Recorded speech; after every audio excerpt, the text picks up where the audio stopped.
bad company, guys. I'm Dirt, Vampire. LorConQueeftador. and we're here to talk about bad companies.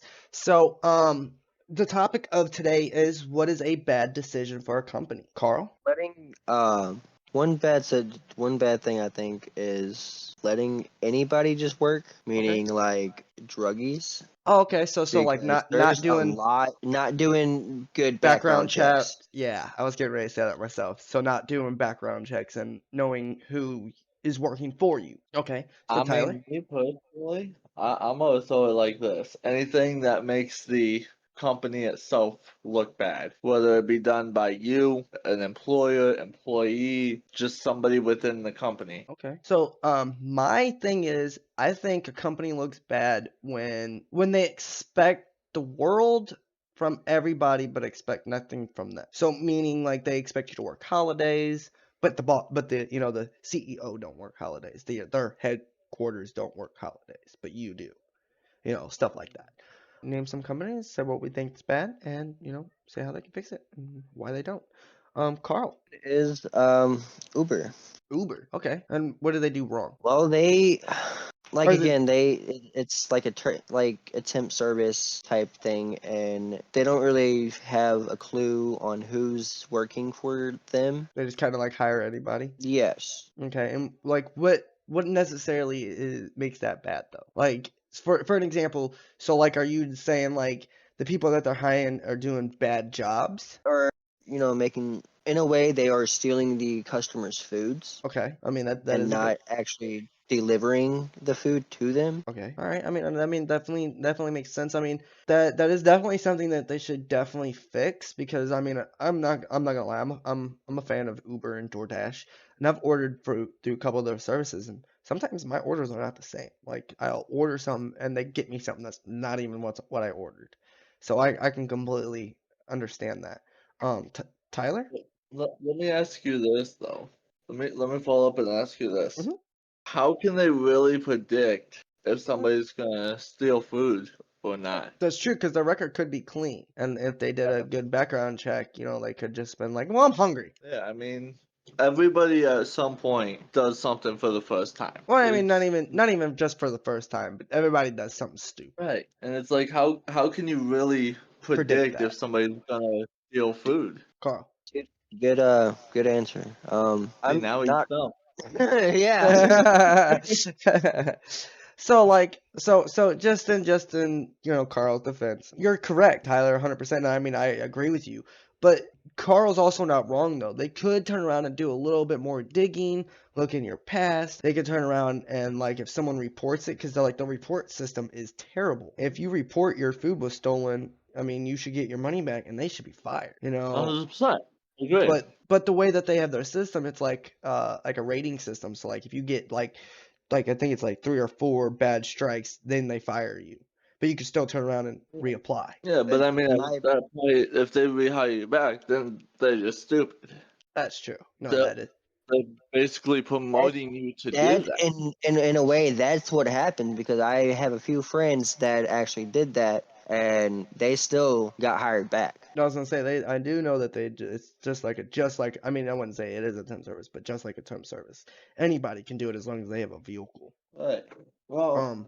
I mean, even if you don't have a vehicle, they still have openings like bikers. Oh, do they really? I didn't know that. Yeah, Or there's yeah, a guy that I watch on TikTok. He records himself like getting the product or the food or whatever the case may be, biking all the way and dropping it off to the customer. I don't know his username off the top of my head, but on occasions I'll come past a video or two of his. seen a few TikToks like that. That's the only reason I know they have a way to use bike. Gotcha. So, Tyler, what is your company? My company simply is Ritz Crackers. Okay, and what are they doing wrong? I mean, me personally, I feel as there's not enough solidarity to the crackers. Okay, When you can open you up the elaborate? package, Hang on. Can you elaborate this? What do you mean by solidarity? Just for the people that don't know. you pick them up and they basically almost fall apart. So There's like damaged no, goods. So like damaged goods. well, not even just like damaged goods, because they're obviously made to be like that, considering it's almost every package. But like you pick up a cracker take a bite and like the rest of the cracker just instantly falls apart. Like there's no physical like structure to the cracker. I think that's all crackers though. I'm gonna be honest because like I like crackers with my chilies. So like when you dip the cracker in the chili, it'll like break. I mean, yeah, but you look at like saltine crackers, some little rectangular crackers, when you take a bite of them, it don't just like crumble, it don't fall apart. Yes, a couple like will chip off, Yes. but it don't just like fall apart like how Ritz does. Okay. I mean, I'm gonna be honest. That is quite a strange, bad decision. That is kind of strange. I mean, I'm not gonna lie. I didn't expect something like that come. I mean, obviously it works, they sell, but it's just one of them things like I feel like they need more solidarity to it. So okay, how could they fix that solidarity? Adjust the recipe to make them more solid Durable? where they don't just More they don't durable? just crumble. Okay. I mean, I can agree with you. So my company is Keef, which is like AKA like TCK or something like that. And their problem is working you on days you're unavailable. So meaning you turn around and you get hired on, do an interview. They go, well, what days are you available? You go, for an example, you say 4 to 1, and they turn around, okay, and then put you on a night shift and then just randomly schedule a morning shift knowing that you ain't going to show up for that shift. Like what they could do is instead of ask you, hey, what are you available? What times could you work? Because when you say available, I hear the word, what time am I the most available? Yeah. Like, I don't hear, oh, well, I guess they should be available today. Like, that's something that they could definitely work on, is definitely, change the way you do your interview. And especially if Correct me if I'm wrong, but when you go through the application process and you put down the hours that you're available to work, isn't that illegal in most states for them to actually schedule you outside of that? I'm gonna be honest, I'm not too for sure on that one. I think it is, but I'm not for sure. You would have to pull that up and do some Yeah, research I on mean, that. I could be wrong. I could be wrong on that, but I'm pretty sure that's illegal. Yeah, I think it is, but I'm not for sure. I mean, companies get away with it, but Yeah, I not mean, just that, naturally.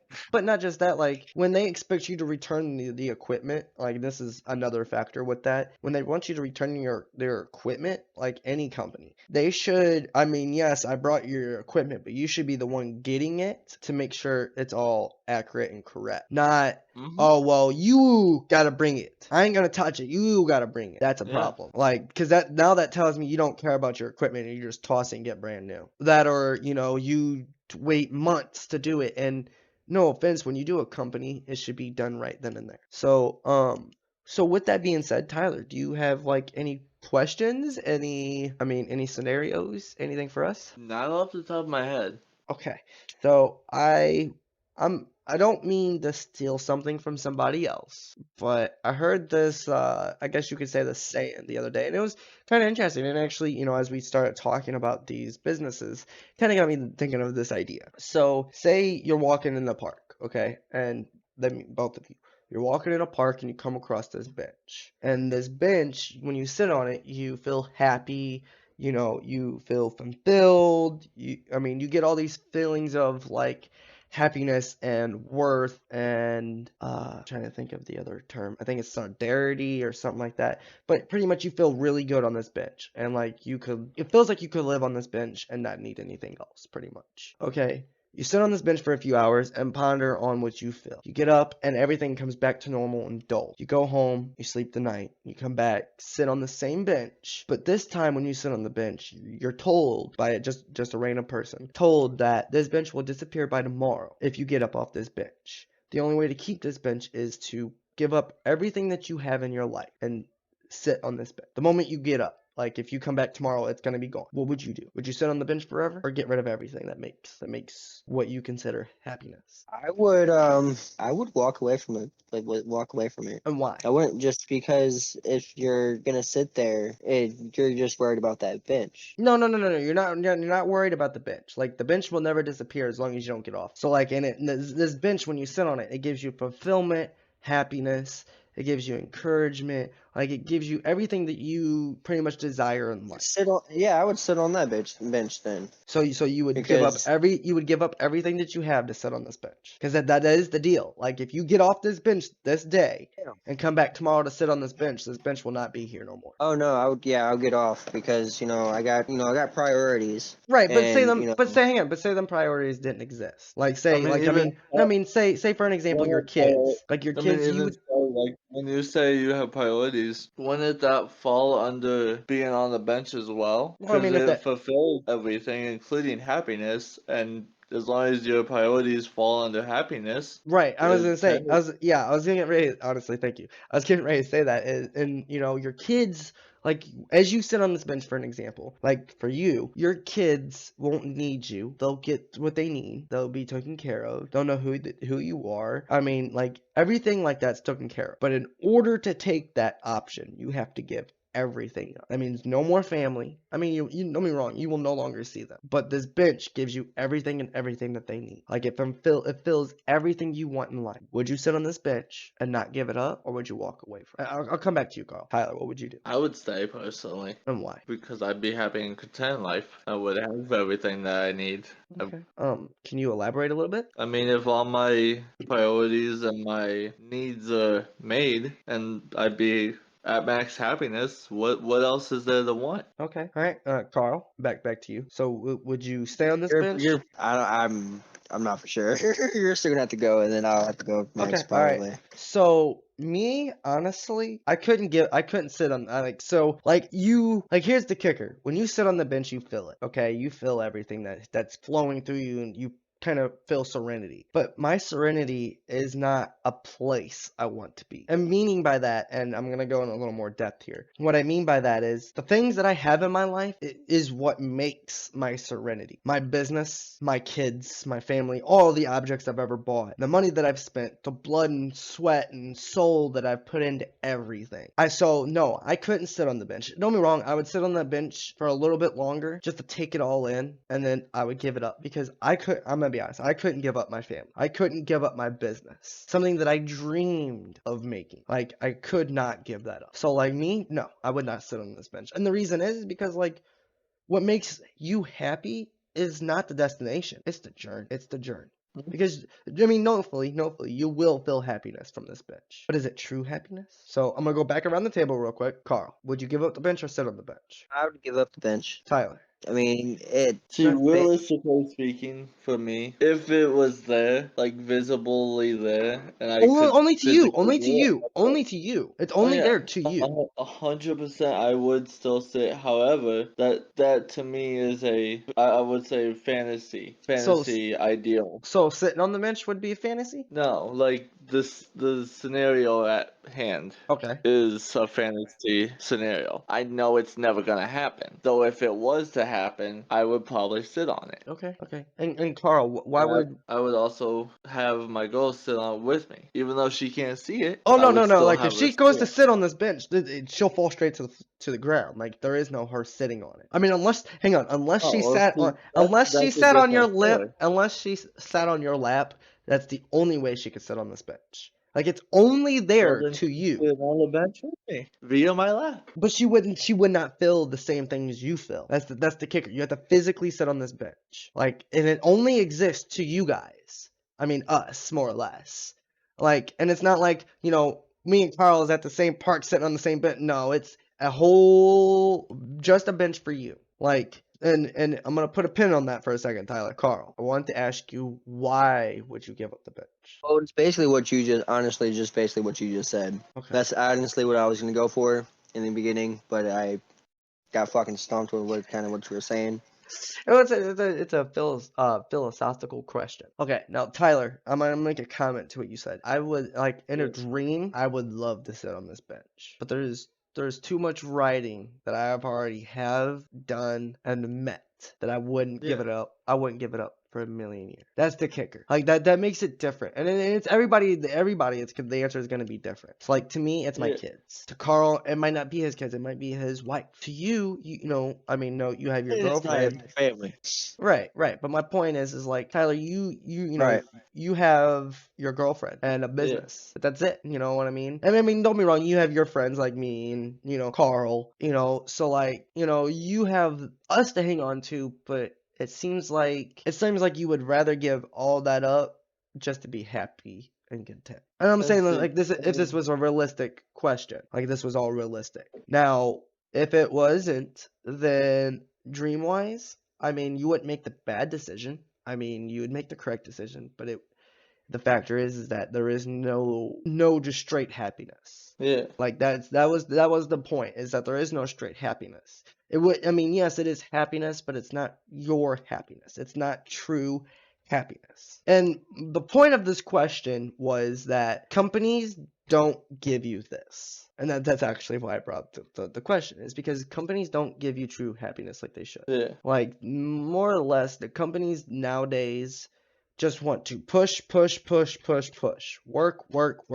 You know, where I come from, that's outrageous. Like, you should not have to work a day before a holiday, the day of a holiday, or a day after a holiday. Because because be honest, is it really a day off? I mean, the day Well, I mean, okay. before and the day of, I understand.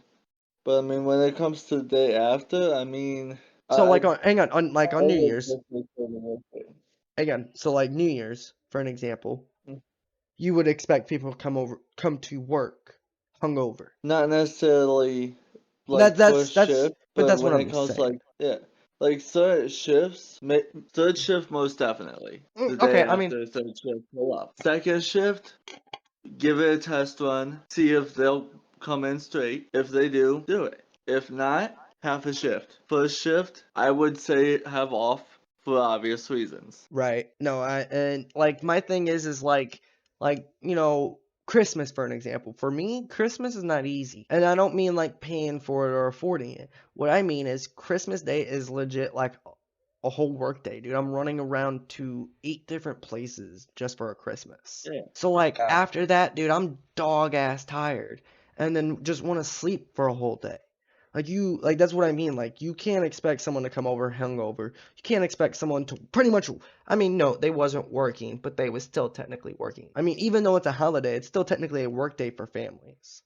Now, if you don't have a family and you get drunk, I can kind of see it. But like, Yeah, but I mean, when it comes to the business aspect, though, you can't really do enough digging to determine if somebody's under that title or not. no, then that's why I'm saying you just give it to everybody. You just give that exception to everybody. And look, and here's the kicker. Because statistically, they say that if you work a 4-day work week or a 5-day work week, if you say have 3 days, okay, you have 3 days of work, take a day off, and then work 2 days and then take a day off, they say you would have more productivity than a natural subway would have productivity. And yes, I mean like Yeah. a subway cart, like a train. Like you would work better than a subway car would if your schedule worked like that. And that's where the 3 days come in, you know, the day of a holiday, the day before and day after. Is that you do that, look, you'll get more productivity because you're no longer drained, you're no longer clustered, you know, everything's kind of more of relaxed and vibed out. Like statistically, like they've done statistics on this. Like that's why I brought it to the point, is like they've actually done tests on this and, you know, told companies about this, and companies still don't listen. And like, well, like for an example, Amazon, have any of you ever ordered a package and it be damaged? I'm gonna be realistic. I don't have an answer. Okay. Carl, do you order from Amazon? I do. Have you ever had packages come up missing or not arrive on time or be damaged? Recently the kids is one of their kids' Christmas presents. It's not going to come until next month. Okay. So my point right there is, I mean, that more or less falls on the business, but my point right there is like, why guarantee something that you can't guarantee? Like they're literally guaranteeing, because I bet you originally when you bought it, they said that you'll get it between this date and this date, and it wasn't too far. And Huh. then now it's saying, well, because they don't have enough drivers, because they're working them literally, because I know a person that worked at Amazon and they literally called off one day, no exceptions, called off one day and got fired. And dude, they do like 10-hour shifts. It's either 5 or 6 days a week. Shit, my wife, she was working at Amazon doing the delivery thing, and they fired her because they told her she wasn't fast enough. Yeah, and that's the stuff that I'm saying. Like, you can't expect, like, hire more people. You can't expect the world out of one person. And that goes back onto the happiness thing, is like, guarantee true happiness. If people are quitting because you're working them like a dog, or you fired them because they called off one day because they was sick, like, that brings an issue to not just people, but the company itself. Like, how do you expect your workers to honor you, trust you, and work for you if you can't give them a reason to? Do you have a comment on that, Tyler? I mean, at the same time, though, if the tools are provided, you should be able to expect the jobs to be done. If the tools are not, Elaborate. then Hang on. So if someone, say they don't load you out until 1 o'clock, okay, because this is how literally some days would work. Say they didn't load you out, yeah, and I'm using Amazon as an example. Say they didn't load you out, yeah, and like you have to be there by 10 o'clock. They didn't load you out, like you didn't leave their shipping hub until 1 o'clock, and you still got to go get gas, because that is recommended. Like, that is one of your job's requirements. You have to get yeah, gas, and then now you got to deliver 200 and something packages before technically, because technically they tell you work from 10 to 8, yeah. but you can work 10 to 10 if they need you to. So my question is like, are they're expected to deliver 200 packages. Do you think someone's gonna be able to deliver 200 packages from 1 to 10? I mean, as long as they're not like being kind of productive and just doing whatever, I feel it's a little high, but I still feel like it's manageable. So the highest that was ever done by a person I know was 180 out of 283 packages. Yeah, That is excessive. And she didn't, that's and they I did, feel hang like on, they didn't get home until 12 o'clock because they still got to take the truck back to their hub by 10 o'clock. yeah. Like, no offense, but to me, that's a little excessive. That's a little excessive. That's why I said it's a little high, but to me, it's still manageable. But see, but for some people that like can't walk really fast, like women, their jeans are not made like our men's jeans. Their thighs rub, dude. I mean, rub. Yeah, And that's what they but have to that's also wear. why you gotta come equipped for the job. When you sign up for a job, Well, that's you what they tell you to should wear. know what you're getting into. Well, what do you mean? When they tell you, hang on, That's what they expect you to do. hang on, but wait a minute, hang on. Right, that's what they expect you to do. Here's the kicker, though. When they tell you your shift is from 10 to 8, and you're working from 10 to 10, is that what you expected from them? Like, that's what I'm Yeah, but explaining here. Like, at you're the time, expecting. Go ahead. you don't legally have to do that, though. Technically, you do, or you get fired. That's No. my kicker. Like, they don't If care. you They will. go through and you read up the laws, they can't even fire you for not working that. But they do. They terminate you. They don't have legal ability to do that, though. But they have done it. Yeah, And I'm not saying they haven't, but it is illegal for them to do that. And you tell them that, and they don't never answer you. And that's at the point where a lot of people fail to realize that you can take them to court and have a lawsuit. I think there's a lot of lawsuits on them right now. I don't know the exact terminology as to what the lawsuit would be under, but I do know it is illegal. They cannot fire you simply for you wanting to leave at the end of your shift and not stay over. So, but my point is like they're not being reasonable, So like they have to be reasonable with certain people. Like you can't, like I said, like I was explaining, you can't expect someone when you tell them you work 10 to 8. That's what, no offense, when a company tells me that's what I expect to work. I don't expect for my schedule to change a week later to 4 to 7 and then change another week later to 4 in the morning to fucking 4 in the afternoon. And then I also don't, like, in a point aspect, you don't I expect my schedule not to go from 10 to 10. You know what I'm saying? So like like on that factor, they're expecting a whole lot out of a person when they tell you one thing and it's a whole different story. And our first podcast, I talked about promises, promises being not promises being made. That's kind of this case, is like promises are being made but not being kept. Yeah.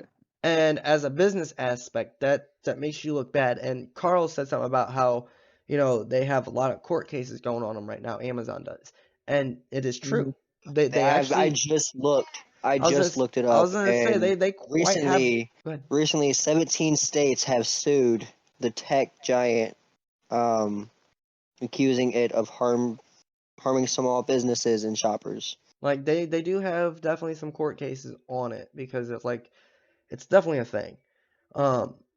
But like, Tyler, you were saying, you felt like it's a little excessive, but you said the word expected. I'm trying to use your exact words. It's a little excessive to expect that much, but it is manageable. So for a person, If you push yourself, it can be done.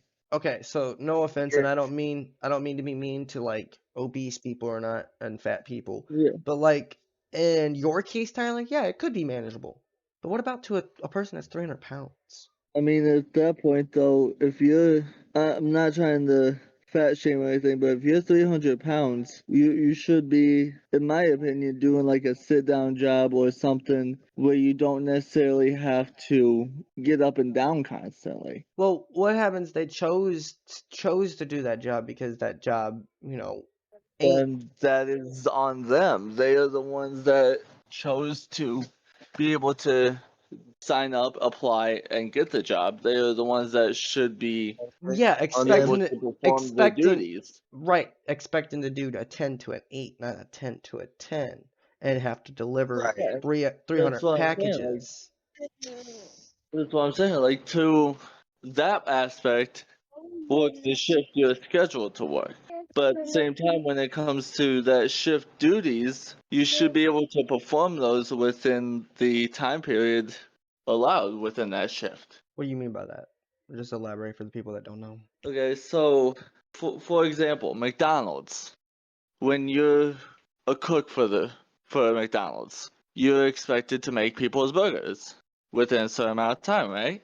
Correct. It shouldn't take, Right. 30 minutes to make one burger. Right. If you say the time limit is 180 seconds, it's obviously that's a little quick, but if you go through, that's 2 minutes and almost 30 seconds. That sounds about right. That For does. for at the McDonald's, same yeah. time though, like if you go through and you're making your food, well, making the food for them, and you don't have the ingredients to make it, how are you gonna make it?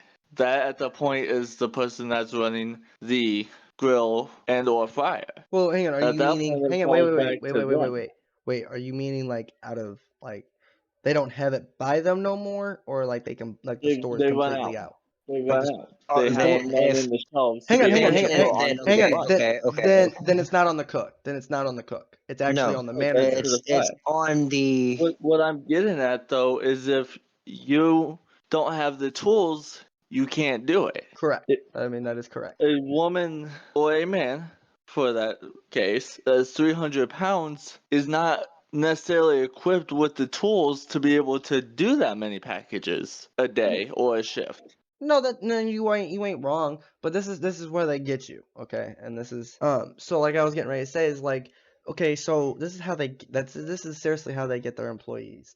The first day that they work, they give you like 150 packages. Yeah. And you do that, and if you deliver all of them, then they go up, and then they go up, and then they go Because up. obviously you can do it. But just because I can deliver 150 packages doesn't mean I can deliver 300 packages. That's what I'm saying. Like, so like for someone that size, like if they was given 150 packages the first day and they did all those, like it shouldn't jump up 100 more packages. It should jump up 50 more packages and see how you could do with that. I mean, I would say it should jump a reasonable amount. And 50 I feel like is a lot. I mean, especially if, say 20 of them are for the same stops. Yeah. That's only 30 packages you really got to deliver. You know what I mean? So like, and that's what I was explaining is like, when you make a promise, like promise that. Like when you make a business, and like especially in a delivery service, you want to make sure that each worker can do that amount. So if the, if the 300-pound guy can only do, say, about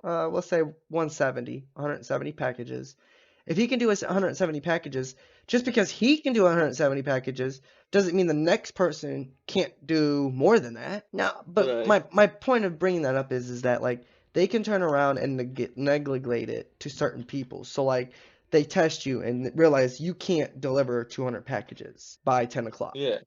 Okay, then they should turn around and go, okay, well, this person should only get this amount of many packages. Like, limit your workers to a certain amount of packages so you're not overworking them. And that was my point.